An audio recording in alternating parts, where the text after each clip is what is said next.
Time to revise the 1983 Oscars. These are movies from the year 1982, and I'm going to completely blow this one up because I think they got it all wrong here. Let's award a new Oscar for Best Picture to the movies from 1982, revising the 1983 Oscars, coming up next.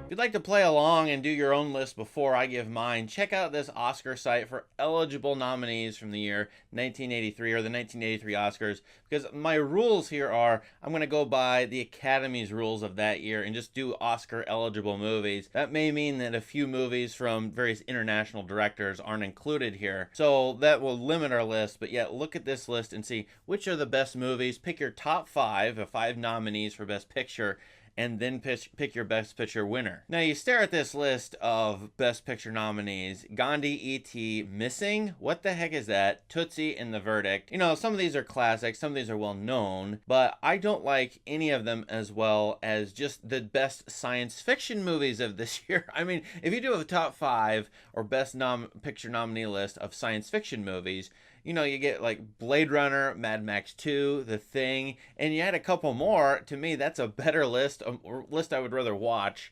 than the 1983 Oscars Best Picture nominees. So what was the winner this year? It was Gandhi, the big sprawling epic from Richard Attenborough. And while this movie is I kind of like watching it, and Ben Kingsley is great as the role of Gandhi, I am very, very spoiled by a great write-up or essay in Commentary magazine from that same year, which took this movie to the woodshed and said it's a historical lie. There's so many things about Gandhi they're leaving out. They left out all the bad stuff. And this is a really good article. I don't know whether to believe it, but after reading it, it's hard for me to go, Gandhi should win, because I think it's leaving out some things, even if it's like 25% of the things this writer says it's leaving out. That's not very good. So I watched a bunch of movies, did a little research, watched movies I hadn't seen from this year, and made up my own list of nominees, a draft a list of nominees, that is. And this is a very good year. I was very surprised by the really high quality of movies this year. Several excellent movies. I mean, over a dozen to me that are maybe all-timers or could be watched in 50 years from now. So this is a good year. To me, though, it doesn't have the outstanding movie that's like, oh, that's the one that's rock cinema for all time and all place. Now, you might find one, and you might actually say it's Blade Runner, because, obviously, its influence. The thing about Blade Runner, though, in this year, is that the Academy only had the theatrical cut. And that's, I think it's the worst of the cuts for Blade Runner, because it has that terrible studio-required voiceover narrator by Harrison Ford, who apparently didn't even like doing the voiceover, as you can hear the sound of his voice. And so if all they had to vote on back then was the theatrical cut, you know, I wouldn't blame them for leaving it off this list, because they didn't see all those director's cuts that you and I have seen that have come out over the last, 20, 30, 40 years. So besides Blade Runner being a real challenge, I think the hang-up that everyone's going to have, maybe with me in this video, is E.T. Now, E.T. is an extremely well-made movie. Its emotional quality is excellent. I've seen children respond to this movie. And so there are about 10 aspects of this movie I think are excellent, but I think there are about 10 others that are not good. And I say that from a science fictional perspective. This movie is extremely simplistic with its story, a science fictional story. Alien comes down as savior figure, helps kid out, goes back up into space, raptured up into space. And for all of science fiction, going back to H.G. Wells, this is a very basic plot that might happen on the first 2 pages, but then we need to complicate it. And so I find this movie to be too simple for me, even though technically it's really well made. So it's hard for me to say this is a great movie of the year. Clearly it was the smash hit. Clearly it made a ton of money, one of the top money makers ever, and clearly it continues to endure. Unfortunately, I'm going to have to leave it off my list because of some story and thematic aspects and topical cultural aspects that this movie brings up, I have to leave it off my final list. We have a bunch of good ones here. I want to mention Fitzcarraldo by Werner Herzog, one of my favorite directors, and this movie is known for the main character creating an opera house, trying to create an opera house in the Amazon jungle, and there's a giant boat that's in the movie lifted or pulled over a very large hill in the middle of the jungle. Not only did this happen in the movie, but it happened in real life because they made a movie actually pulling the boat up. And there's a documentary based on this one called Burden of Dreams, in which Herzog and his star Klaus Kinski go at it. And it's kind of a crazy documentary. So Fitzcarraldo is an interesting movie.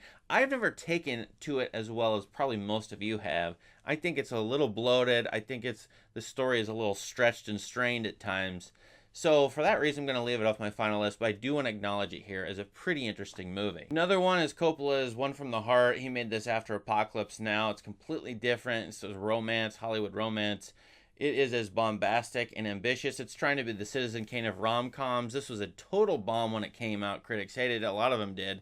I actually really liked the movie, and it's proved to be extremely influential over the last 40 years. I think you should watch it and try it out. If you like La La Land, watch this movie. I'm going to leave it off my list, but it would have been 6th or 7th. And the other one is The Thing by John Carpenter, which I've covered on this channel. It's a very good horror science fiction movie, and so I really like it. It's just, to me, this one also is a little bit maybe reductive with this material. It's the only bad thing I could possibly say about it as compared to my final 5 on this list. Oh, so what are my nominees? And here they are. I think we'll all disagree with the final 5 here, and I completely revamped the Best Picture nominees. None of the originals are on here, but these are my 5, I suppose my 5 favorites. 5 I would rewatch over and over again, would study for various reasons. I like these a lot, but I'm going to have a lot of trouble. I'm still debating right now as I speak to you.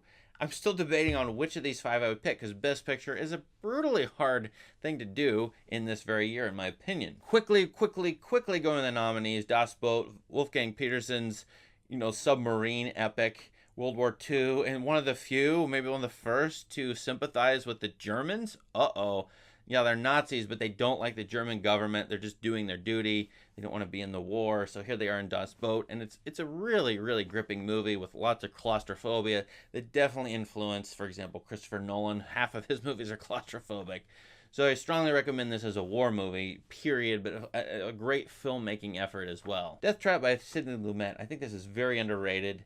And the acting in this is, I think, the best of the year. And that's even arguing with Sophie's Choice with Meryl Streep. But Death Trap, you should watch it I love Michael Caine, right? But Christopher Reeve and Diane Cannon, shockingly to me, I didn't realize they were this good. They are. They're very good in this movie. A clever whodunit. Lola, Rainier Werner Fassbender's wonderful tale. It's richly well done. It's thoughtful. All the characters are humanistic. Oh man, I might pick this one. This is a serious underdog here. Maybe I'll go with this in just a minute. Mad Max 2 is obviously George Miller's, crazy post-apocalyptic road chase, ode to silent movies. I still love it. The chase at the end is fantastic. It's archetypal in the Joseph Campbell way. So this movie, and it continues to inspire people. The underrated one, though, was Gene Siskel's #1 of the year. I think it was on Ebert's list, too, was Moonlighting, and Jeremy Irons starring in this movie about Polish workers going to England to work for their communist Polish boss building an apartment. Now, that may not sound like anything, and very weirdly, this year has a lot of movies about buildings, building contractors, building inspectors. No kidding, Lola is another one, and there's a few other ones. But Moonlight is a really thoughtful movie about communism and the Cold War and capitalism and labor and economics and hidden secrets and commercialism and everything under the sun, it feels like. And yet it's this little 100-minute parable. So I encourage you, if you like any of those topics, to watch this movie, pursue it. And the trouble is your prior knowledge. You have to kind of come into it knowing Poland, Cold War, communist stuff about this time period. And there's an event that takes place in Poland at this time, a coup, which may be lost in history. So it would be helpful to have some historical knowledge. Maybe one of those, like when you go to the symphony, one of those little speeches or little write-ups that you read before you watch this movie. If that's the case, if you can do that, then you'll probably like this movie. Now, there's a giant trouble here. 1, I'm leaving off Blade Runner. 2, I've picked science fiction movies in the past in my other videos in prior years as Best Picture winners. So what do I go with? I shouldn't care about any of that. I should pick my favorite movie, the best one of the year, maybe the one I want to rewatch, the one I want to study, the one I really like. The problem is, and I'm going to crow about this probably forever, these 5 movies are like all even to me because they excel in their own ways, and I don't know how to pick one out of this 5. I think if I'm going to pick one, it's probably going to be... And here, ladies and gentlemen, is your verdict. The winner is... Moonlighting. Inconceivable! Why am I saying this? I love the voiceover narrator in this. I mean, the voiceover narrators are really used very poorly, and as I said with Blade Runner, I think, you know, directors have not explored the use of voiceover narrator. They're dependent on novels. They're dependent on the first person stuff in novels too much. They need to figure out, and I think Terrence Malick did in Days of Heaven, for example, in Thin Red Line, and here with Moonlighting, characters who are maybe, shading their perspective. Maybe they are not aware of things going on in the movie. Maybe they're lying to us. Maybe they're deceptive. Those kinds of techniques that do happen in novels, but here, in movies, it doesn't happen. Usually the voiceover is just for information, and like, here's what a character's thinking. I think Moonlighting's narrator with Jeremy Irons' character is excellent and rich. I think this movie is about so many different topics. And, this is one of my criteria for good. Is it is an excellent, rich movie that blends together a bunch of different life aspects or threads. I think Moonlighting does it very well.